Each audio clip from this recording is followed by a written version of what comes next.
નમસ્કાર, હું છું પ્રિયા અને તમે જોઈ રહ્યા છો જનતા કી જાણકારી ન્યૂઝ। નજર કરીએ આજના સમાચાર। બગદાણા તાલુકા મહુવા જિલ્લો ભાવનગર ખાતે કોળી સમાજના યુવાન નવનીતભાઈ બાળધિયા પર થયેલા જીવલેણ હુમલાના ઘેરા પ્રત્યાઘાત અમરેલીમાં જોવા મળ્યા છે।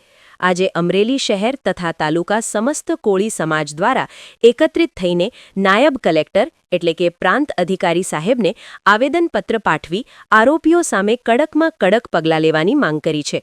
મુખ્ય માંગણીઓ: કડક કલમોનો ઉમેરો, હુમલાખોરો સામે ભારતીય ન્યાય સંહિતાની કલમ 109 ખૂનનો પ્રયાસ, 61 ગુનાહિત કાવતરું અને 324 મિલકતને નુકસાન હેઠળ ગુનો નોંધી સજા કરવામાં આવે।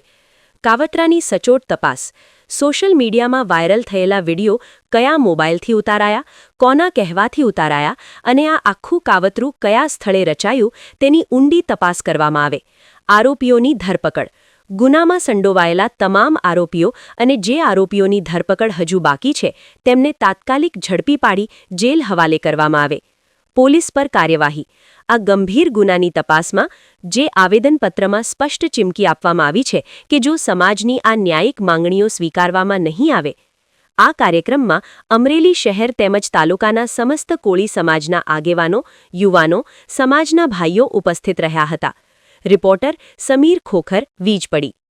અમારી જે માંગણી છે જે સંતોષવામાં નહીં આવે તો આગળ કોળી સમાજ શું નિર્ણય લેશે?